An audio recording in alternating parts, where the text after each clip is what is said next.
Good morning, good afternoon, good evening, all the participants who are joining this webinar on broadcasting services for COVID-19 response. As part of the work of the ITUD study group question 2/1, the group is studying issues ranging from technical, regulatory, and policy strategy for the transition to digital broadcasting to the implementation of new services in broadcasting. But this present webinar will focus on ways broadcasters are helping to respond to the current COVID-19 crisis, contributing social awareness and information, as well as addressing new communication needs. You will hear some case studies on the broadcaster's role, mitigation of the crisis, new services and applications that can be leveraged to help the population, including e-learning and emergency response. Later, I will speak a little bit more on the participants and content, but first I wish to pass the floor one of the most important person of this workshop, Jules Boutet, who will provide you some information on the IT-related issues. Jules, please.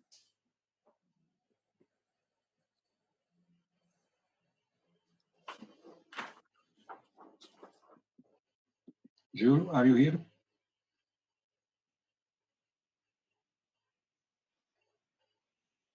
Hello, everyone. I will now read the webinar guidelines.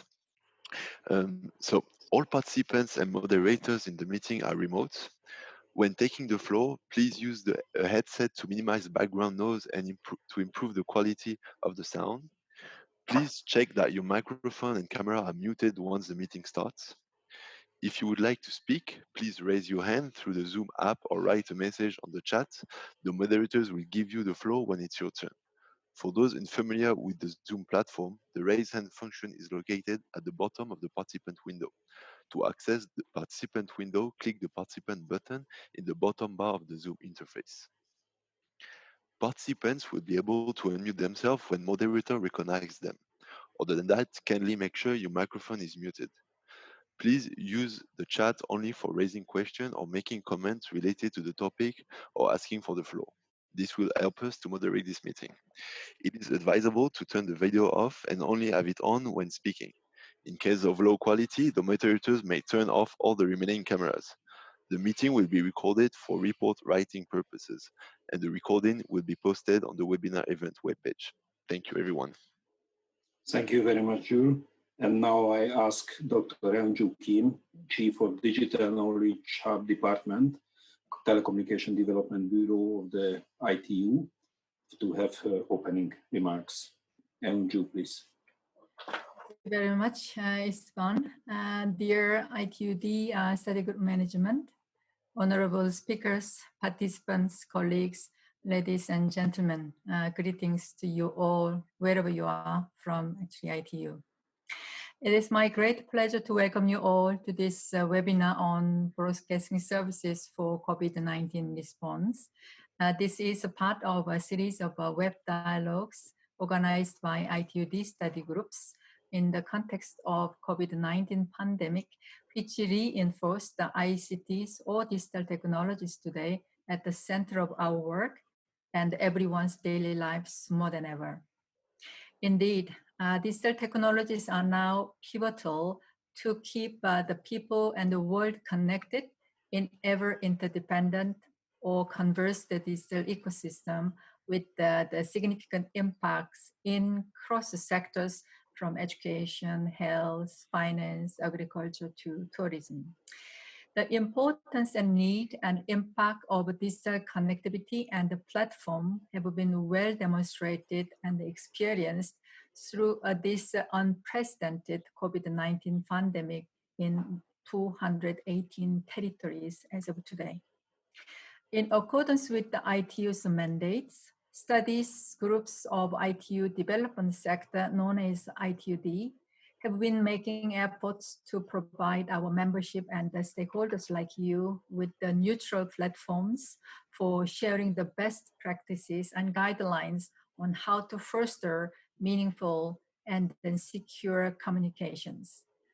Broadcasting as one of critical forms of evolving communications has been undergoing a significant transformation towards a digital society with lots of new services and applications, as well as emerging or called social media in the converged and dynamic digital ecosystem.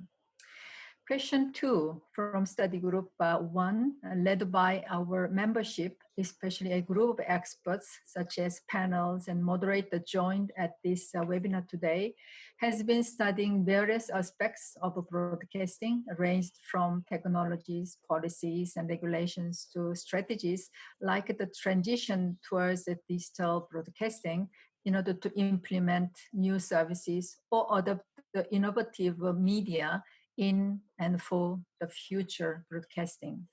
One of the innovations for ITUD study groups after their 28 years of a history, especially during this study cycle, is publishing annual output of each question, which will contribute to the final report expected to be ready next year, as well as serve the needs for our membership in a more efficient and timely manner. I am very proud of study group 2 question 1. I mean, study group question 2 in study group 1 in broadcasting services, of which the second annual deliverables was released recently. Its key finding is the need for co-investment and infrastructure sharing, with the challenges identified, such as the use of infrastructure sharing, competition, and the cost-based access, among others. Therefore, I look forward to hearing and then learning more on the ways that the broadcasters are helping respond to current COVID-19 crisis, contributing to social awareness and then information sharing, as well as addressing the needs for new means or ways of communications, not only emerged as a result of this pandemic, but as for the recovery from the COVID-19 soonest. In closing, on behalf of ITUD Study Group Management and the Secretariat, it is my great pleasure to host this virtual webinar and then facilitate the exchange of experiences from panels and the participants today, which can lead to find the solutions and then contribute to the quality outcomes of ITUD Study Group Question 2.1 together. With that, I wish you all a fruitful and interactive dialogue.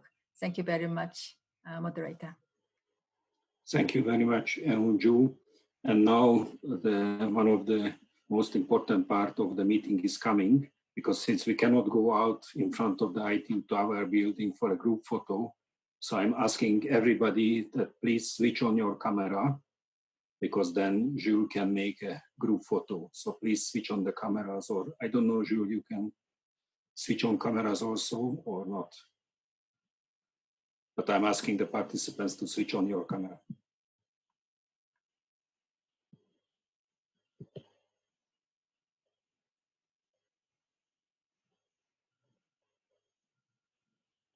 Yeah, it's coming, slowly, but it's coming. Good.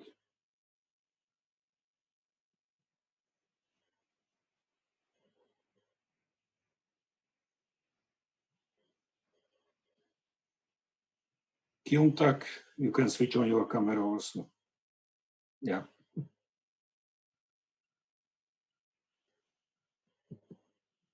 Maybe with some smiles. Yeah. Everyone can smile. I see that a lot of people couldn't switch off or didn't want to switch on that. It's not switch off, switch on the camera. Okay, so Jules, can you make photo?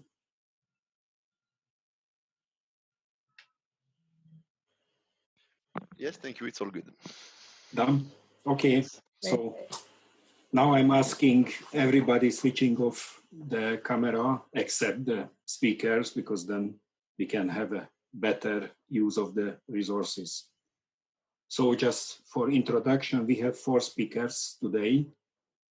3 of them are from the management team of the question 2/1, Mr. Jinan Karam, she's vice rapporteur. Roberto is the rapporteur of question 2/1, Mr. Wugang, also vice rapporteur.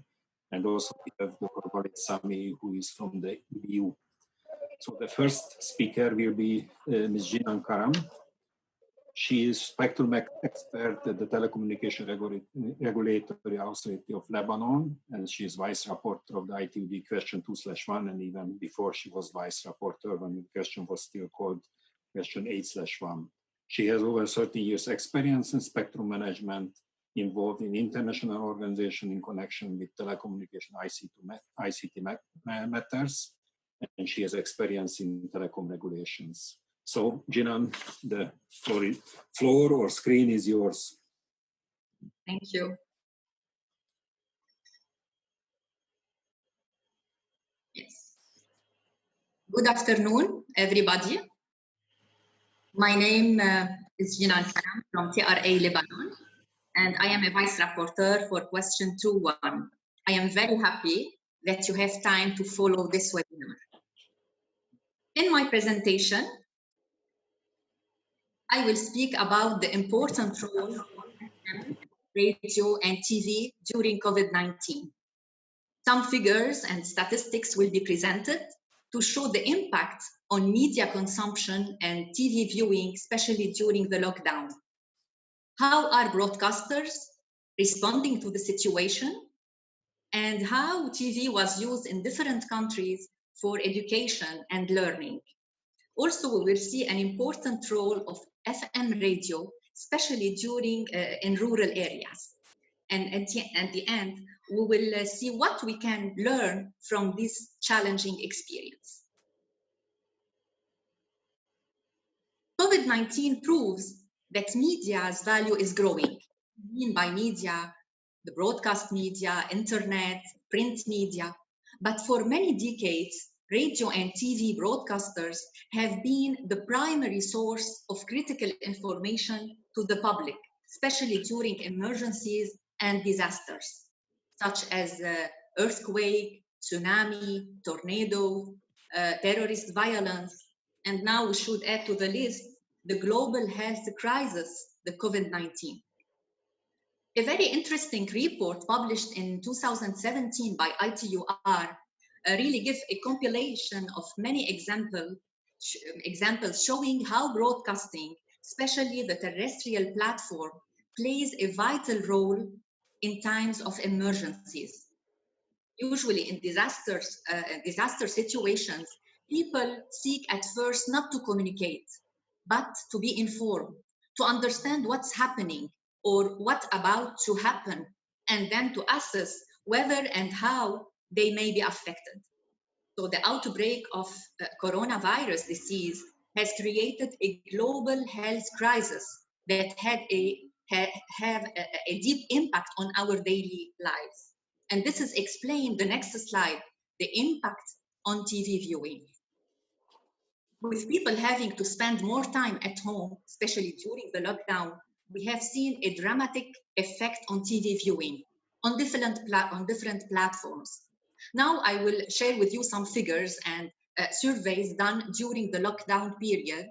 For example, we will start with a very interesting research published by GWI in April 2020. It describes consumers' media consumption habits in the US and UK during the outbreak of coronavirus.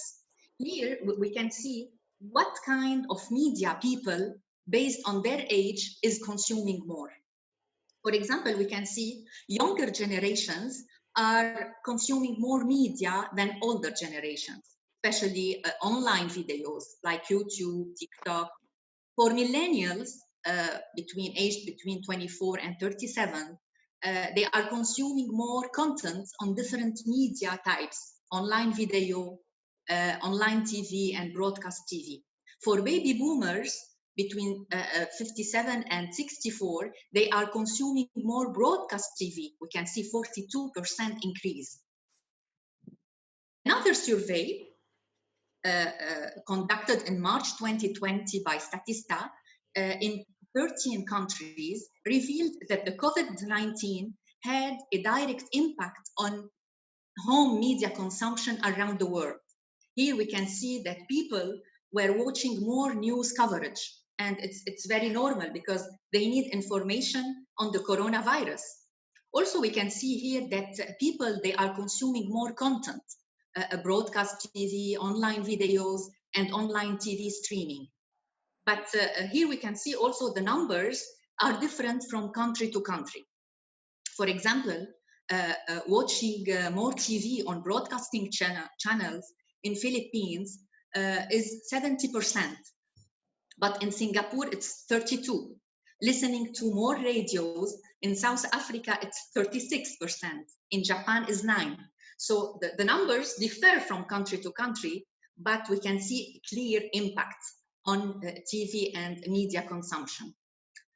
Also in Lebanon, for example, in the next slide, during a quarantine period, the 3rd week of March, we can see here the average time of viewing TV has increased by 21% for local and satellite TV.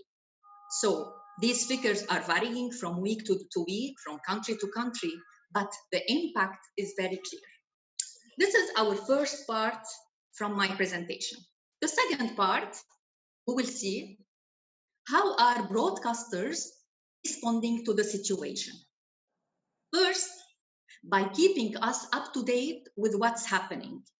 So broadcasters everywhere, they have done an excellent work to keep viewers safe, informed during these challenging times by providing daily updates and special reports, by providing breaking news and developments as they happen to keep communities informed with accurate information. And this is very important. Also, local broadcasters have scheduled daily interviews with Minister of Health, with the Prime Minister, with elected officials and public health experts to give really information about this virus. And we've seen also regular announcements to educate citizens how to stay healthy, stay at home, wash your hands, and different preventive measures. So this is the first point. The second point, broadcasters, they are keeping us entertained and distracted. The demand from consumers is higher than before, especially during the lockdown. People, they require more entertainment choices. And in turn, broadcasters have responded to this. First, by launching new shows. For example, on Channel 4 in the UK, we have the new program, Keep Cooking and Carry On by Chef Jamie Oliver to help people create delicious meals during lockdown. Also, broadcasters in many countries, they aired concerts to entertain, but also to raise funds. And we have the example of the virtual event concert organized by Lady Gaga with WHO and Global Citizen on 18 April. And this virtual concert really helped in COVID-19 treatment and vaccine development. So TV broadcasts also, they show people, show how people under lockdown, they are showing their gratitude to the medical system, to frontline healthcare worker by uploading them every night at 8 or 10, depending on the country. The third point, we can see that broadcasters, they are rapidly adjusting their calendars and adapting operations and programming. A lot of programs and talk shows were recorded without a live studio audience. They modified their operations to abide by social distancing. Also, new programs were added in many countries to support faith communities during Easter, during Ramadan, or Hindu reflection. We've seen live worship and virtual church services on TV. Also, in many countries, new programs were added for learning and education. We will see this in the next slide. There is no doubt that COVID-19 has been one of the biggest disruptions to education the world has ever known. Based on UNESCO website, we can see here, as of 25 April, around 1.6 billion learners were affected in 185 countries. So what is the solution? many countries turn to online learning. Of course, it's a good solution, but you need smartphones, you need computers, tablets, you need internet. In many countries, children do not have internet access at home. So in response, governments are considering other quick solutions to support the continuity of learning for children and young people. And here, the TV broadcast. It offers a quick solution and an effective way for education. We can see, according to UNICEF, that 75% of countries, they include TV in their national response to COVID-19 school closures. We can see in the next slide some interesting website links and references from UNESCO and UNICEF giving more details on the different learning platforms and tools used in different countries around the world. Also at regional level, we have a very interesting report from the Arab region and Asia Pacific and Latin America and Caribbean, the actions undertaken to really increase the distance learning. Now I will present one example from India. Since the lockdown was imposed, the government started online lessons through social media and other online platforms. And in India, they have really an excellent platform, online platforms like Diksha, Swayam. But in rural areas, a large number of parents, children, they do not have smartphones. And those with smartphones, they are facing net connectivity issues. So the state of Punjab, they decided to telecast through free-to-air television the lessons channel by adding ETV content to Doordarshan, the public service broadcasters founded by the government of India in response to the crisis. So what was the result? We can see that around 1.6 million students in different classes get education through a mix of videos, images, games, exercise.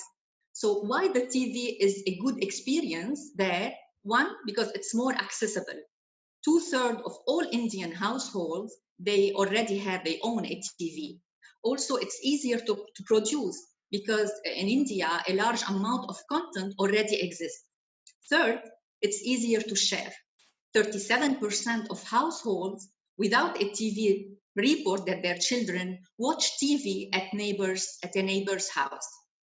So this is a good example how TV could be a solution for learning. Now, we will talk about the importance of FM radio. Why radio during COVID-19?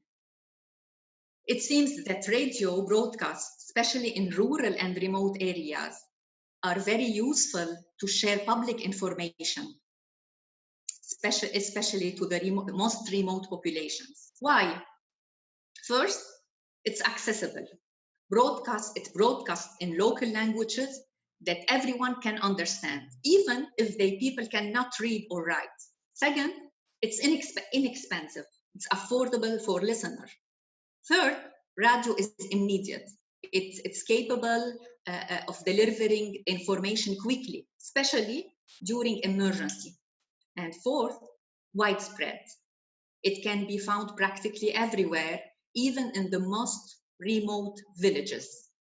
Now I will share with you an example from Burkina Faso. How radio in Burkina Faso is responding to COVID-19. Why Burkina Faso? Because there, the people really are addicted to radio. Burkina Faso is considered one of the champions of sub-Saharan Africa when it comes to listening to radio. They have more than 154 active radio stations. And during COVID-19, radio proves that this is very important medium to reach populations, especially living in remote areas, far from towns and cities. An example from one regional radio, Radio Salaki, during this crisis, the station adapted its programming and policies. At the beginning of each program, they dedicated 5 minutes to talk about COVID-19, the symptoms, preventive measures, the basic info about this virus. Every Saturday, they broadcast COVID info for 30 minutes in French and other languages during the week. So what was the impact on people there? The head of programs at one radio station in Burkina Faso said, radios are now selling like hotcakes because the people of the villages, they have only the radio to inform themselves. And this shows really the vital role of radio for some communities and areas. So now,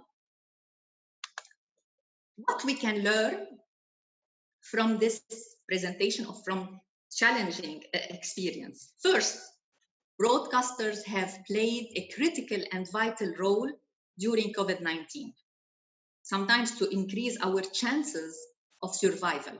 But here we need to highlight that broadcasters, they need also to survive because they are facing challenges due to this crisis, especially the financial challenges. So here, it's important to think about strategies or actions needed to help the broadcast sectors really to help them getting back to the track. First. Second, what we can learn from ETV in general, this experience. We can learn that collaboration is very important. Collaboration between broadcasters, educators, parents, children, it was a main factor of success in implementing radio or TV-based educational programs.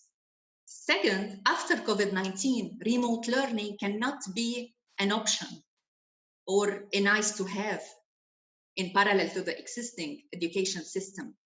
Remote learning should be a must-have. Third, we can learn that connectivity should be a priority. Thank you for your attention.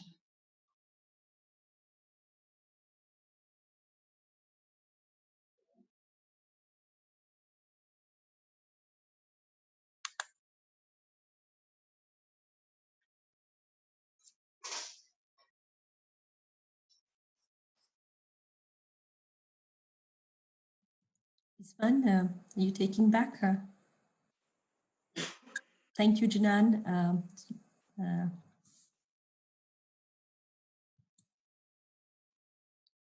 I do not hear Isvan.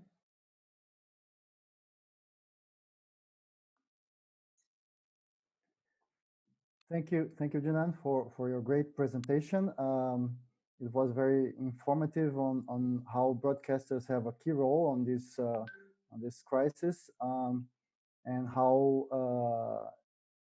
some technologies that are widespread, like radio, can help and complement other technologies such as TV or online content.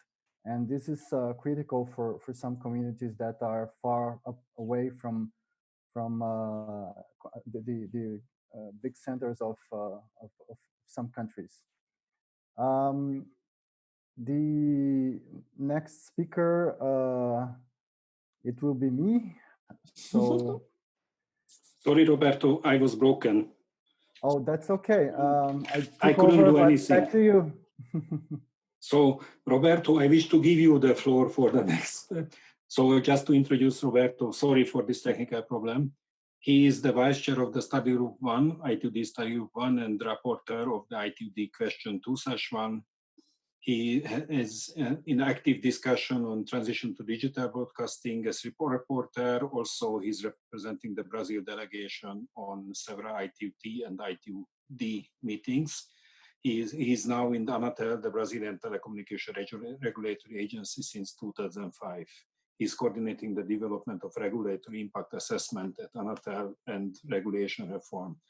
Just before I give you the floor, I forgot to mention at the beginning that after the presentations, we don't have questions. We want to have all the presentations, so please note your questions. And if you have any question, you can put it also into the chat. So I hope that now in the next 1 hour, I will be able to check all the things what I couldn't do in the last 3 minutes. Roberto, floor is yours for 15 minutes. But you are muted.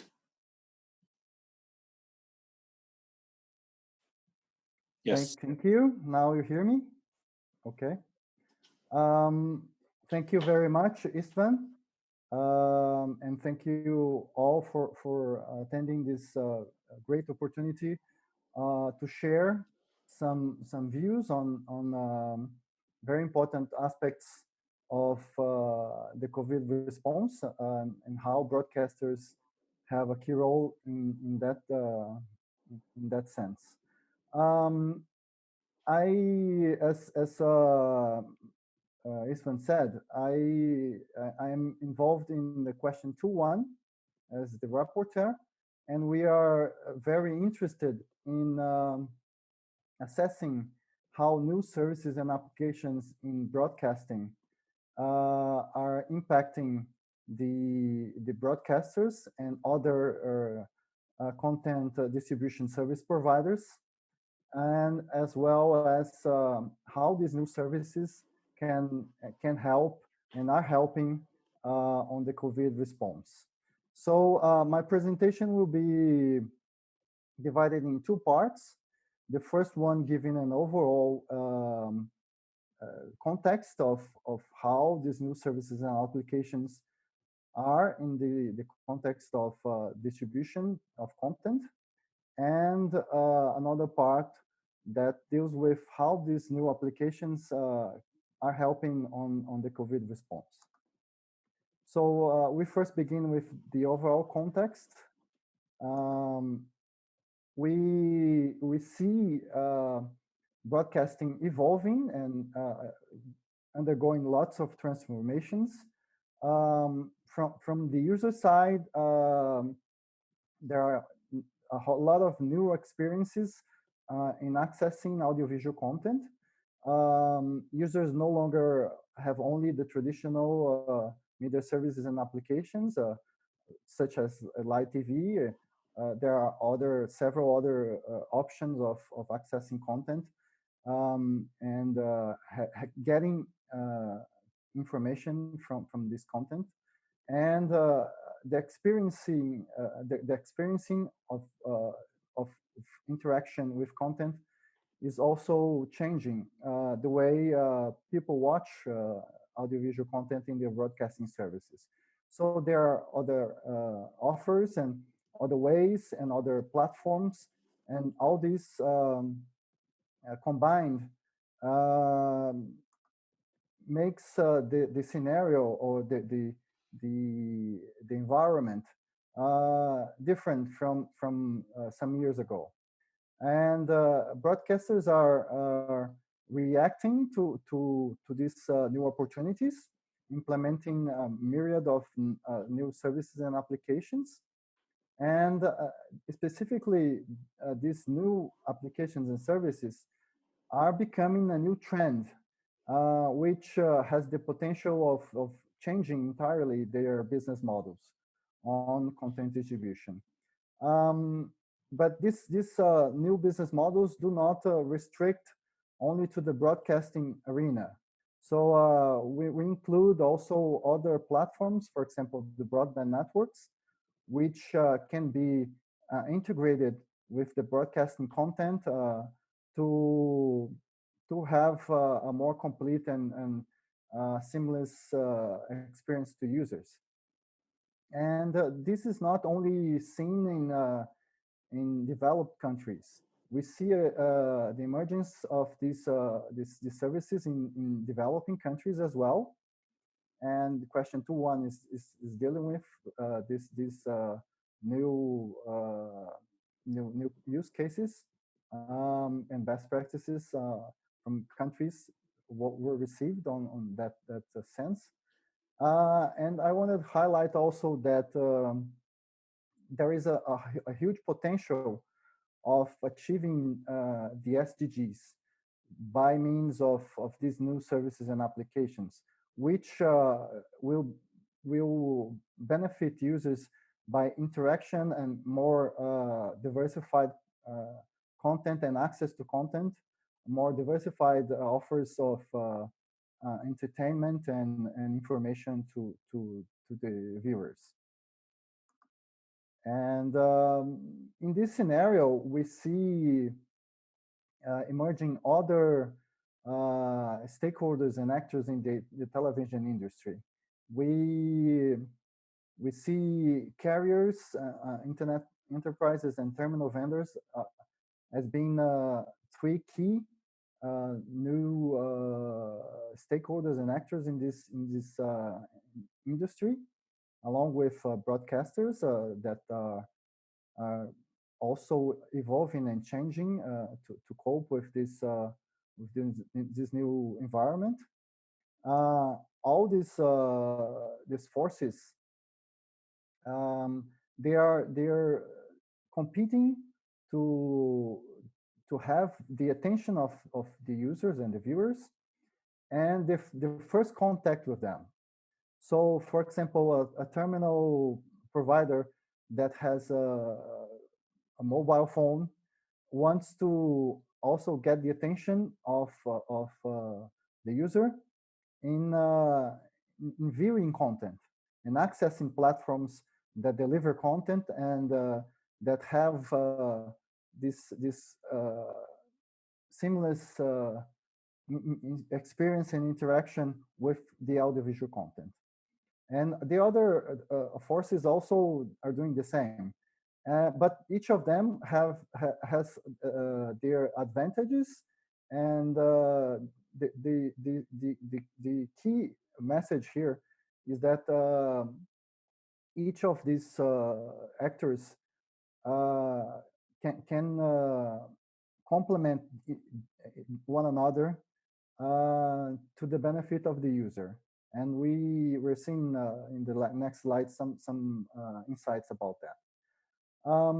The three actors also are contributing a lot to the mitigation of the COVID-19 pandemic. As Jinan said, there are some major impacts in the broadcasting industry. We saw a huge increase in TV viewing, especially informative content, news, some content that are very relevant to the population in these times of crisis.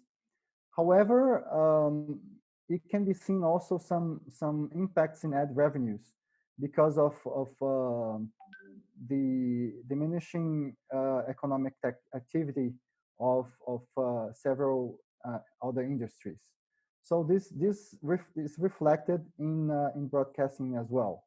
Another thing that can be said as can be seen as one impact of the pandemic is how the industry seems to be turning towards more to streaming services. And here, in a broad sense, not only other offerings, but also offerings from the broadcasters themselves. So online complementary offers from broadcasters or OTTs or other platforms that are delivering content as well.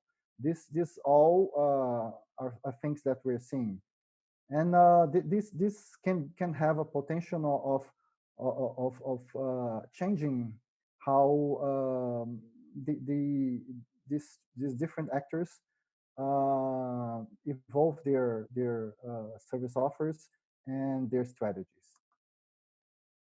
So with all this in mind, one thing that is key that we see in question 2.1's discussion is that each network and each operator has to take advantage of their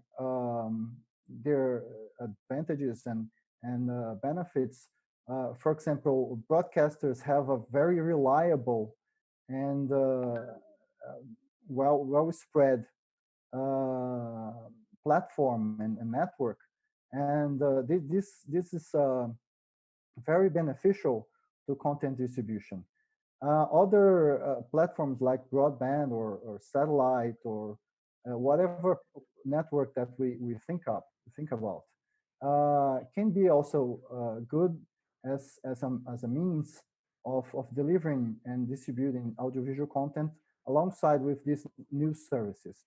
So we see a more converged, multi-network, reliable media strategy and media distribution network that can be built with partnerships among the several industries and several service providers.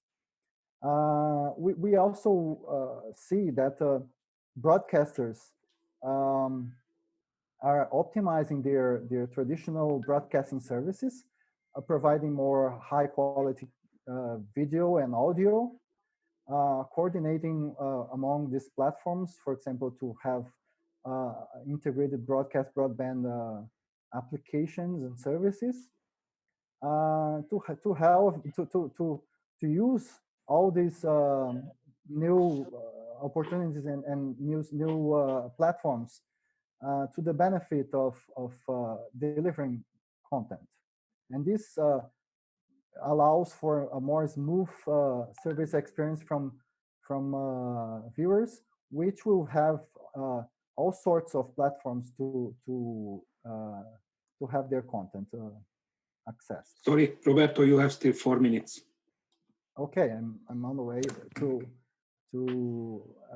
the specifics of the COVID-19. So this is getting us to a global media strategy and some insights on how these partnerships can be achieved. One of the options is consolidation, but also infrastructure sharing and co-investments are things that needs to be considered as well. So to the specific cases of COVID-19 mitigation, we see a very important role of broadcasters in communicating and informing the population, not only via the content that's been aired, but also with additional content that come in these new interactive applications. And one specific thing that is important to highlight is integrated broadcast broadband and the mobile TV as a platform for getting these new applications. We are going to see also some other cases for e-learning and e-education that broadcasters are very relevant in that in offering these new services. Emergency response to help authorities overcome this crisis. And this is very significant for broadcasting. We see a very important role in that. And also service continuity as a key driver for continuing the business as we can with online and other types of distribution of content. Specifically in communicating and informing the population, one thing that is very critical is the key role of broadcasters in tackling misinformation. We see a lot of the debate on fake news, and broadcasters have a very critical and important role on informing and well-informing the population. And we see some cases from Ofcom that try, as a regulator, try to be in cooperation with broadcasters to make sure that broadcasters had a very key role in informing and having the messages of the government delivered to the population. We also see some public service announcements, and this was touched by Jinan, and they help a lot in fundraisers, educational programming, local news that cover all the important information that the population is interested in, and this can be seen everywhere. That local news is very important and had a very important role in informing the population about the COVID. We also see importance of not only the regulators but broadcasters in preserving diversity on the period of the pandemic.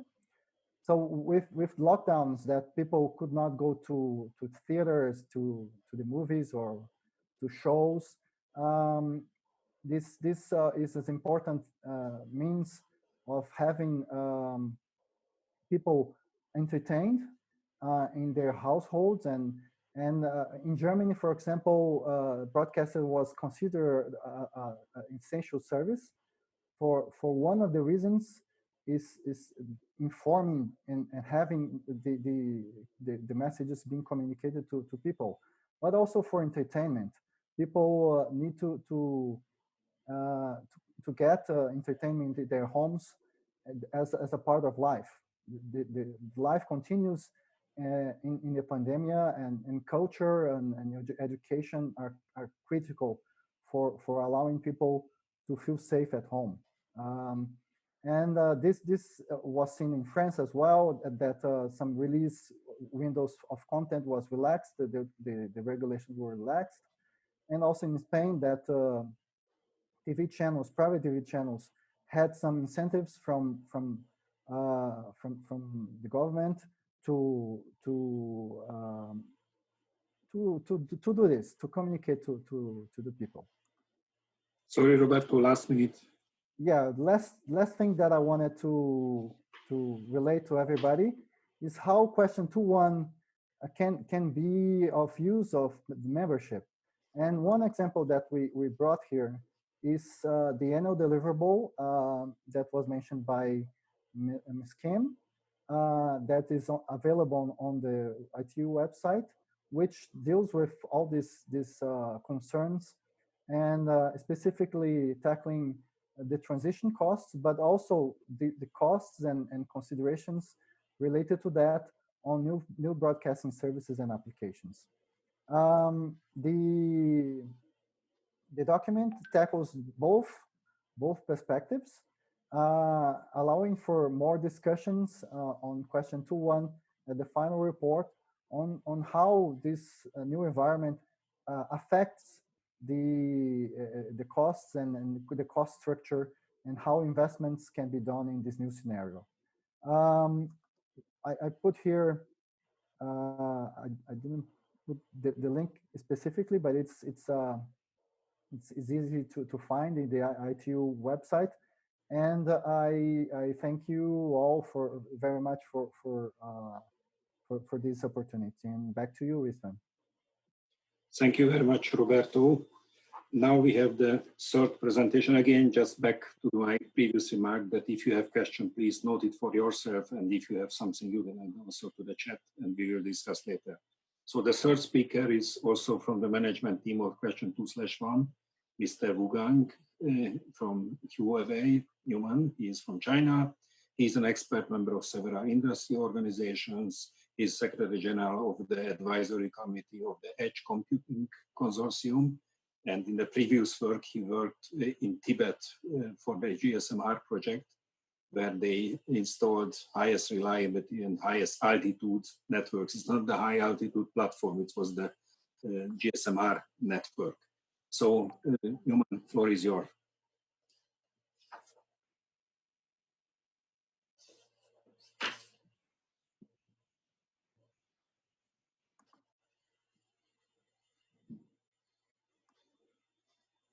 Hello? Hello, everyone. This is Newman from China. I'm glad to have this opportunity to introduce the technology. And so, yeah, today my topic is about the online education insight and practice. I think this is a very hot topic in COVID. Now you can see the COVID-19 is worldwide, but in China, most of the people or most of the students now stay at home. Why I want to show, why I want to introduce the practice in China, because my daughter, she has stayed at home for about 4 months for the whole period of this year. So I think it's a very critical situation for all the people, all the home for their children, how their child can get education at home. So I think this is very important for everybody.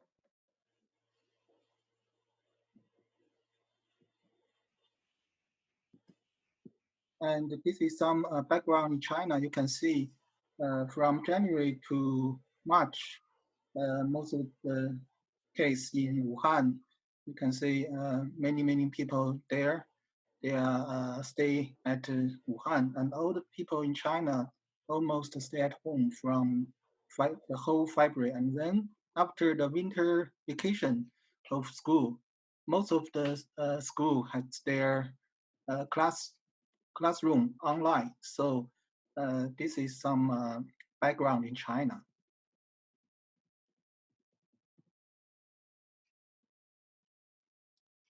So when you can see in the period of China, and actually this is a global situation for the network change in the COVID-19. You can see most of the people stay at home, so the overall traffic in the carrier network has changed.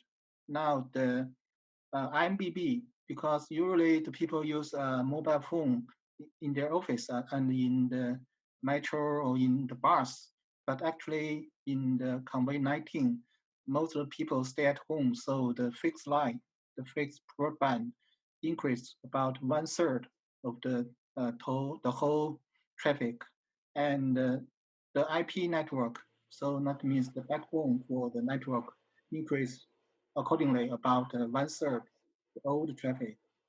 This you can see many service can reflect by the traffic change in the network, such as stay at home, driving the fixed line to have some overload, and the mobile traffic in the countryside, because some countryside they use mobile phone more often. And for the online education, it's mainly carried with parents bring traffic growing mainly to IP metro. And online office, especially telemeeting like today, across the countries, and to grow the suffering for IP call. And most of the new home service traffic is diverted to the CDN, such as the YouTube and some media website. Is very hot in that period. So it has changed overall the traffic model for the whole network.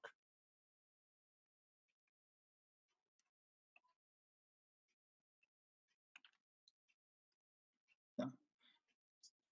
Sorry.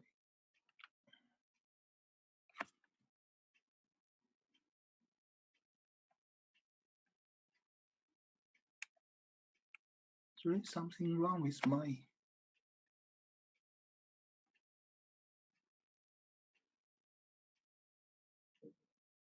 Can I have to have page number 5? I think page 5. I can't control the page down. Jules, can you please take control back? Thank you. Okay, now it's okay. Yeah, now it's page 5. Sorry.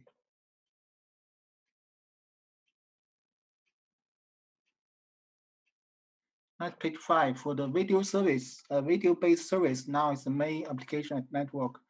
One of the main application in the video should be the online meeting and online education. So this is some case. You can see some static from here, from which service will used in the network. Most of the half of the traffic are from video. And this is for some application trained in, actually this is in China, but you can see for each kind of the application, I think the trend globally is the same. That means the classroom office online, such as Zoom and some online education platform or application is very popular. And game maybe they have some very slight decrease because maybe at home the people want to reading to have some other life. And for the short video, you can see from 2019 to this year, it's increased for very big. And for the long video, such as YouTube and such as in China, we have some other platform, it's have a slight increase. And for the blog, such as Twitter and Facebook, you can see the people is more frequency to use it.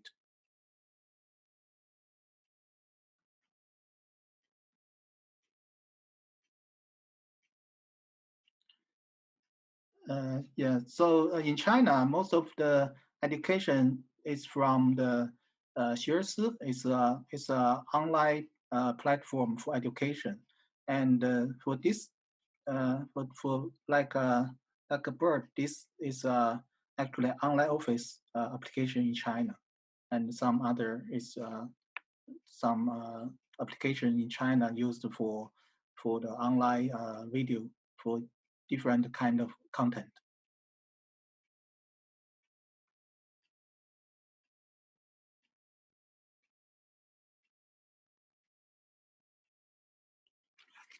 So what's the big effect to the online education? This is some statistics from the network. You can see for the whole daytime, it's really peak hour in the daytime is from online education.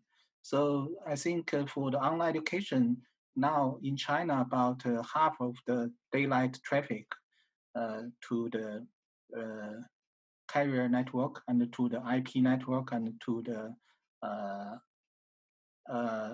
application provider. So we will have some, how to say, we will introduce some practice in China, how the network can offer the big effect or challenge to the carrier and how the website they can facing the challenge and how the education such as school and college they can challenge they can facing the challenge.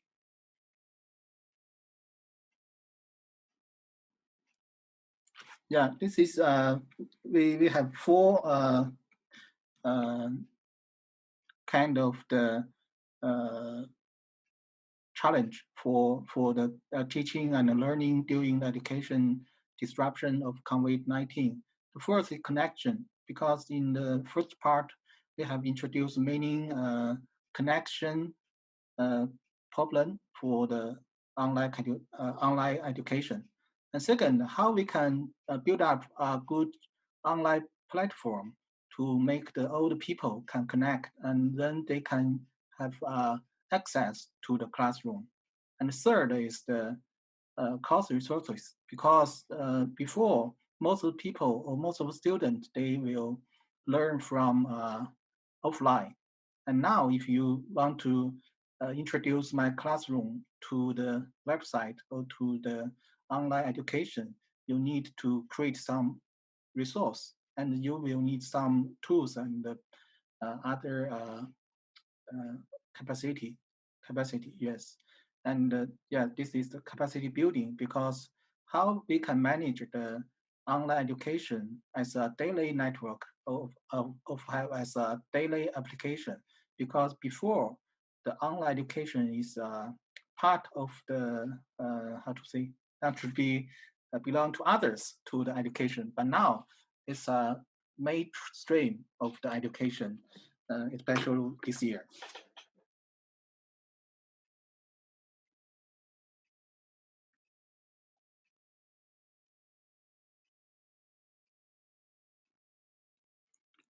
Yeah, this is how the network can afford the big challenge.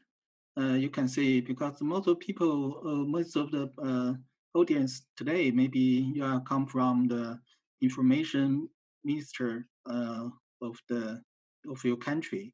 So that means this year, most of the people, they need a very large fixed broadband network to connect. So if you want to have a good education connection, I think we need about 20 megabit for the bandwidth for the online education.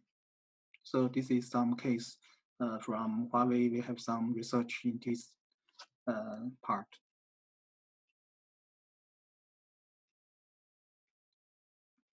And you can see for China Telecom, they have some bundle for the online education. That means the 200 mega for the e-learning with broadband. It's very popular in China, such as now about 100 RMB or about 15 US dollar per month for the home. You can get a very big bundle of the broadband with some the online with the access to the network and with some mobile phone for the whole family for their fee. You can use just about 15 US dollar per month. It's okay for you get a good connection to the network. Newman, you still have 4 minutes. Okay, no problem. So another is a platform, because you need a platform to make the students learning at home and they can practice at home. And in the end, still you need some examination anywhere, examination at home. So in the left one is from my daughter's their online classroom. You can see in the top there has some camera. The teacher, they can monitor or they can look the students for the round table. With each round, you can change some students for camera. And here is a whiteboard or blackboard for the online. And then you can have some message for chart. This is some online classroom in a normal middle school in Beijing. And then you can have some practice and education or the examination online platform for the children. They can get everything in the website.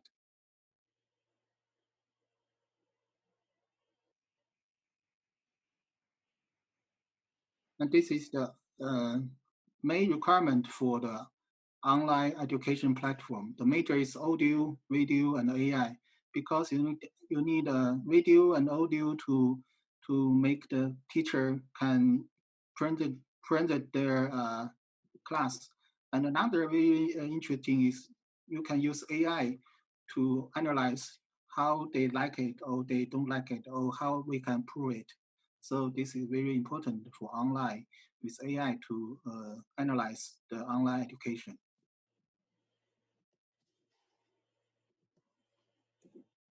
And this is the platform you can see for each party. You have your role for the online education. For students, you can get some application in the every mobile phone, PC, TV, and for teacher, you have a background online platform to put your presentation to the website or to the video service. Another is in the middle school, they have some management platform. That means for the school, each of the school, they can manage their online education system by themselves. Maybe this is a virtual platform, but for each school, all the people, all the students, all the teacher, they can use the same platform to have their online education.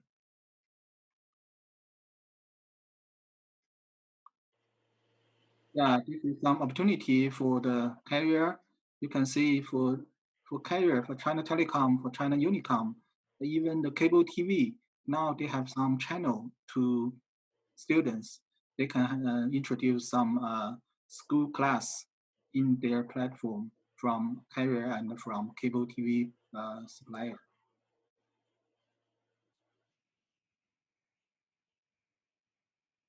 Yeah, actually for the capacity building, you can see the UNESCO, they have some platform. Many of the ICT companies such as the Google, Huawei, and Facebook.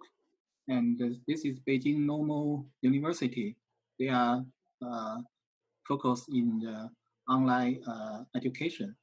They have some good platform to introduce parents for online education.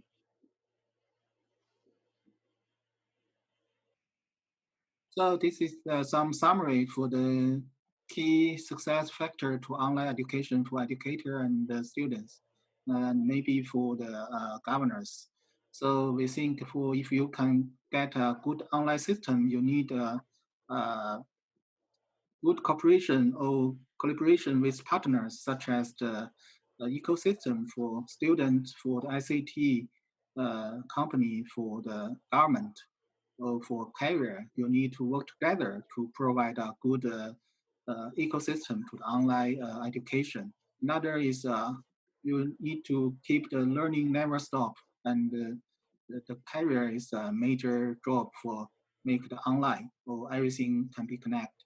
And for the learning resource, I think this is should be based on the student, based on the school education system to build the online system, online resource to all the people, all the children, they will learn.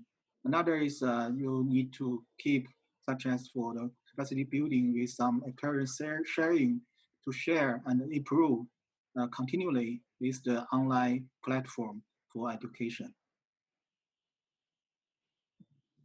Yeah, so this is some learning never stop and learning on. We keep the learning in the COVID. Thank you. Thank you very much, Newman. This was also very interesting presentation. And now we have the last speaker. This is Dr. Walid Sami. He is the Senior Project Manager at the European Broadcasting Union, EBU in Geneva. His responsibility for coordinating studies or co-coordinating studies on frequency planning, spectrum sharing issues. He represents EBU in a number of European and international forums. And he is vice chair of ITUR study group 6, which is the broadcasting, and mostly active in the working party 6A, the terrestrial broadcasting delivery, and the spectrum engineering techniques, which is the 1A.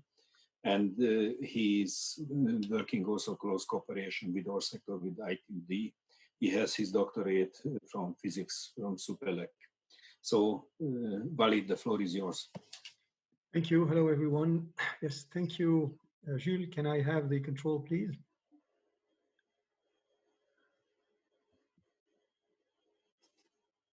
Would you please switch off your Yes. camera? My camera is switched on. Do you see me? We can see you, but I just asked you want to switch off his camera. Okay. So, hello, everyone. Let me just, can you put it in a diaporama? Yeah, in the mode. Where is the presentation? In the slideshow, yeah. In slideshow, please, yes. Yes, thank you very much. So I will again call for remote control. Okay. Can you give me the control, please? Oh, now I have it. Okay. So hello, everyone. I will cover three items in my presentation. The first one is the COVID-19 crisis public service media audience performance. Second is how EBU members and EBU as an organization responded to the COVID-19 crisis, and what are the challenges caused by, or created by the COVID-19 crisis to the public service media. First of all, EBU is an organization that has 115 members from 56 countries in Europe and surrounding countries. And we provide content in 158 languages. And the potential audience is 1.07 billion people. So if I go to the first part, so regarding the performance of public service media during the crisis, I give three slides. The first one on the TV evening news of public service media. The second is on the online reach, and the third is on the radio performance. So the first one on the TV evening news.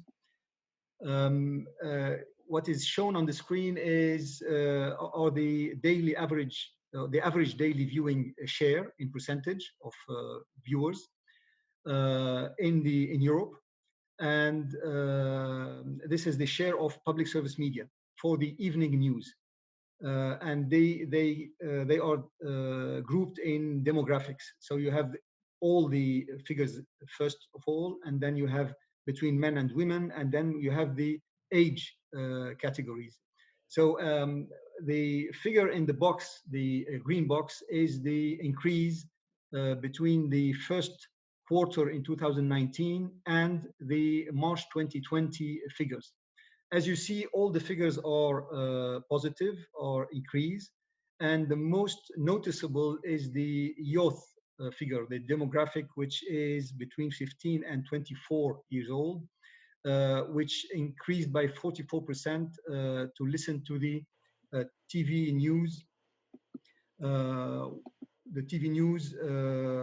bulletins for trustworthy updates on key announcements in their countries and developments across the globe. The second example is on the PSM, Public Service Media, online news reach, and they have peaked in mid-March. So people visited the public service media websites to read, listen, and watch news content during the crisis. And the number of unique visitors started to significantly increase in the end of February to reach a peak on March 15 with more than 34.5 million unique visitors for news content. But in the second part of March, the number of daily unique visitors decreased, as shown in the on the screen. So the visits and sessions on public service media apps on mobiles doubled during the crisis, and the website's daily reach multiplied by 2.6 times for public service media. If we go to radio, and again, radio mostly increased, radio daily reach in March mostly increased for the younger categories. As you see, we have figures of 26% increase for young adults and 15% increase for the youth. So this is about the performance of public service media during the crisis. Let's go further to what did EBU members and EBU as an organization did. So EBU members, they responded in different, with different focus depending on the countries. And in order to share the experience of all members, the EBU organized a series of online roundtables during the lockdown for the members to share individual experiences. And there is the list here of the roundtables and the subjects that have been dealt with. And I will talk about the 4 of them. The first one is these are the subjects. I will talk about 4 of them: the remote journalism, the open archives, radio production, and distribution. So regarding the remote journalism, this is an example of let's say an activity developed by CBC Canada, which is also an EBU member, and they developed mostly the remote journalism with remote interviews in a mode that they call guerrilla mode. It's their way of calling it. And it includes several steps. The journalist use his local laptop, upload the story with the interview to shared cloud drives. Then there is an editor that downloads the story on another local laptop, edits the item. Then they discuss over video conferencing to review the item, and then the editor, when finishes, uploads to the broadcast center, and the broadcast center then ingests and encodes. And this remote journalism worked well, and there is a sort of guidance which is shared by with the other members to help them apply this way. We go for another example of response during the crisis is using the archives. In fact, what happened to many members is that because the production stopped because of lockdown, stopped completely, they could not produce anymore. So they used their archives as a general source for broadcast content during the crisis. Depends on how the members are advanced in digitizing their archives and enriching them with metadata and automating them. But in many cases, they were able to do it. And as an example, the BBC, for example, announced that they had used a self-service access approach to 1.8 million programs in the radio digital archives and 400,000 programs in the TV digital archive to their users. And figures of several millions of views were reported when historical events, highly emotional political debates, and other stories from the past were packaged and made available to the public on social media. And one important prerequisite to be able to use the archives was, as always, a proper rights clearance, because there's always a difficulty in clearing the rights when you deal with archives. The other example is the radio production during the crisis, and through examples, here I'm showing the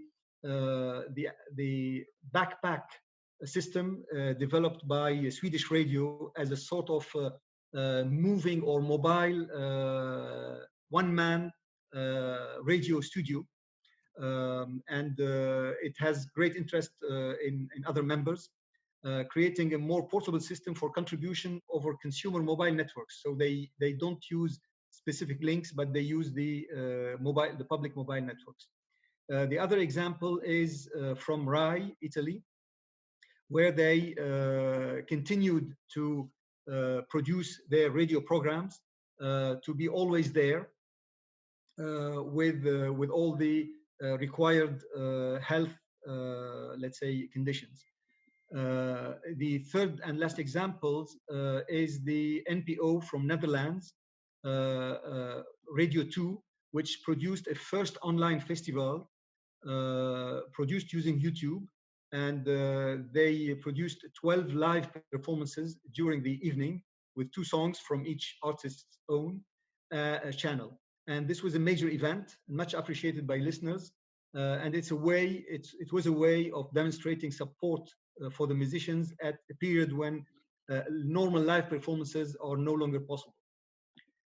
Let's go to the fourth example of response to the crisis is the distribution. How the EBU members dealt with the distribution of their content. First of all, the concern was about the national internet capacity, whether it could be enough to really face the increase in the demand. And there was a call from the European Union on streaming services and operators and users to prevent network congestion. And we heard that in Spain, Netflix also reduced its streaming bitrate by half in order to reduce the congestion or avoid the congestion of the network.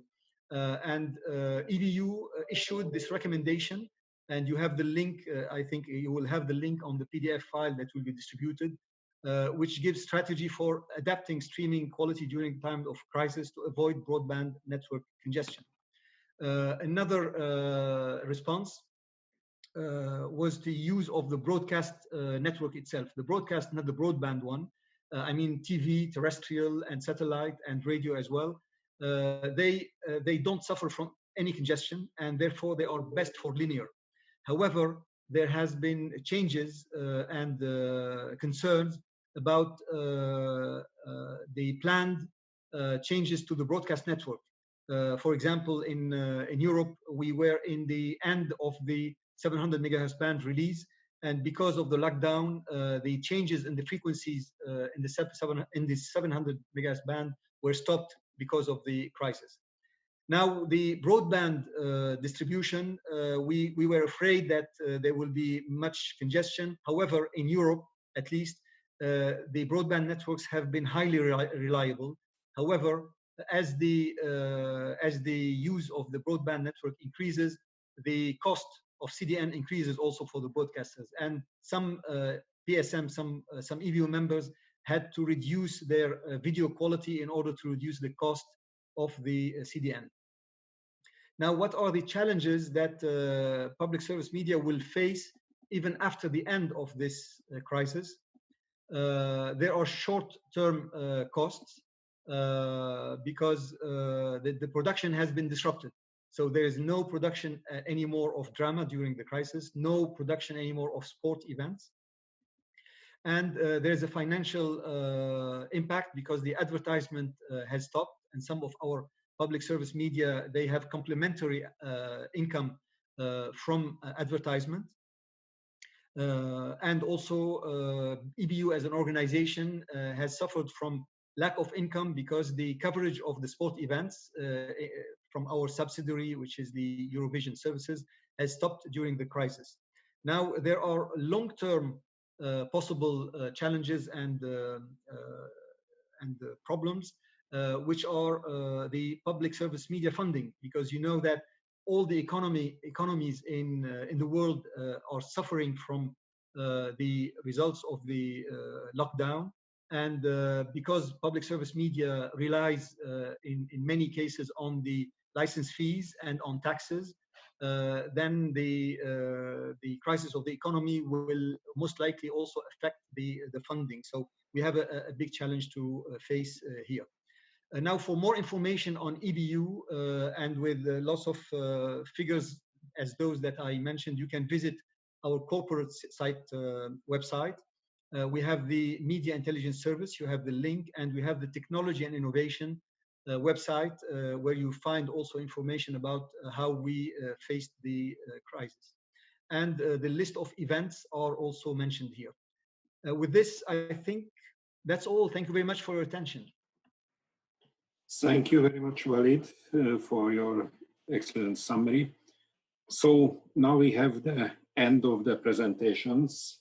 We have 4 presentations. Gino was speaking about the role of radio and television during the COVID-19 pandemic. Roberto about the broadcasting news services and applications of the COVID response.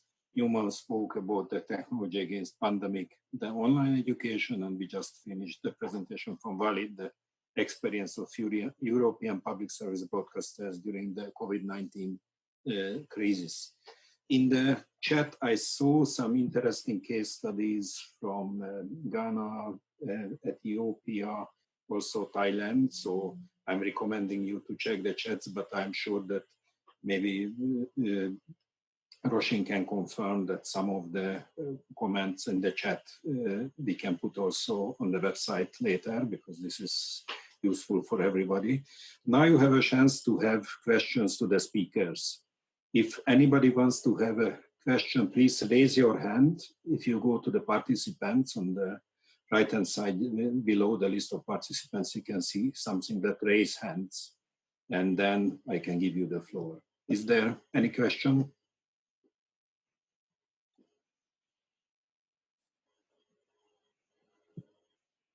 Or the presentations were so good and clear that you don't need to ask anything? Okay, if you don't have a volunteer at this moment, I can have some questions. Maybe, Jinan, there is one question to you, that what kind of actions or strategies could be done to support the broadcasters during this pandemic? If you can have a quick reply on this. Yeah. Thank you for asking. Different actions, in fact, could be undertaken maybe by government, media authorities, or other stakeholders to support broadcasters and to help them getting back to the track. For example, we can think about some economic relief programs or more regulatory flexibility. I can share, for example, what has been done in some European countries. For example, in Spain, a net package of around 15 million euros was approved on the 1st of April for private TV channels providing DTT services. Also in Spain, they postponed the release of the 700 megahertz band to preserve the continuity of DTT during the lockdown. Also, we have the example in Italy, Ashcom, the broadcast regulator, has postponed the deadline for payment of the usual license fee. This is an example, but it depends on the country. Each country could see how they will help the broadcast sector. But of course, the support is needed. Thank you. Thank you, Jinan. And Roberto, because I still don't see any other question, that what are the main contributions of broadcasters in the mitigation of the COVID pandemic, especially regarding new broadcasting services and applications? If you can have a quick, short reply on this. Thanks, Isvan, for the question. I see broadcasters having a very important role. Indeed, we saw from the presentations, not only for consumer awareness and information, but also as another means of releasing content, for example, for education. We saw some cases from India, for example, that Jinan provided, which are very useful for us to think about as an alternative for those people that do not have computers and online connections. I think that this all can complement, and the partnerships among these two sectors can be very fruitful. Thank you. Thank you, Roberto. Newman, I have a question to you that concerning this online education. What do you think, how to improve the quality of the online education? Yes, I think usually in China, like we said, the first is connection. The first is to get a better connection than the narrow band. You can get some broadband connection. It's very important for the online education. Another is for the platform. It's very convenient to all the students, and teacher can use it very easy to access and to get their classroom. And I think the third is in the future that will be improved for the rich content of the online education, not only the sitting in front of the PC, but you just need to some attract content and many kind of content such as VR, AR in the future, maybe to attract your audience and improve your result of your online education. Thank you. Thank you very much. And Walid, I have also a question to you, because you were speaking about the present situation, but maybe a little bit about the future. What do you think, which work practices of the PSM organizations and or the EBU would change durably after the end of the pandemic? Yes, thank you. Thank you for the question, Istvan. Yes, there are several, in fact. I can mention maybe three of them. Work from home. I think we have all it was imposed on us to work from home during the crisis, but and this created a sort of experience, and there are advantages of working from home as well. So I think work from home policy will change in many organizations, public service media organizations, and every economic sector as well. I think also that remote meetings like this one will be more often used, which will also reduce a bit the impact, the financial impact, because all the budget will be cut in all economical sectors. So the travel fees will be a problem, and the remote meetings will be a way to reduce the costs. And the third one is the remote production. As far as the media sector is concerned, remote production will also stay and will be developed further, I think. Thank you. Thank you very much, Walid. So now, as I mentioned before, I'm asking you to switch on the camera again, because we are trying to make once more the group photo. It's not for a statistics that how many people left, but I think that maybe at the beginning some people couldn't switch on the camera. So may I propose you to switch on the camera again? And of course, smile nicely. I see that we have some more coming.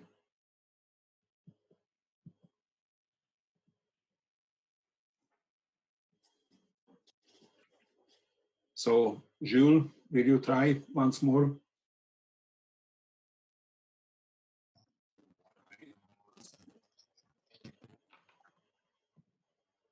Jules, are you around? Hello, Jules. Yes, Can you hear us? It's all good. I've done it. Okay. Thank you very much. So, thank you very much. Okay. So you can see that how much we changed, how many people was very happy, because I see more smiles than before. So, it's before and after. Before the webinar and after. Here I wish to thank to all the speakers, participants, and organizers for the excellent webinar. During the chat, there were some good cases mentioned, like for Ghana, from Thailand.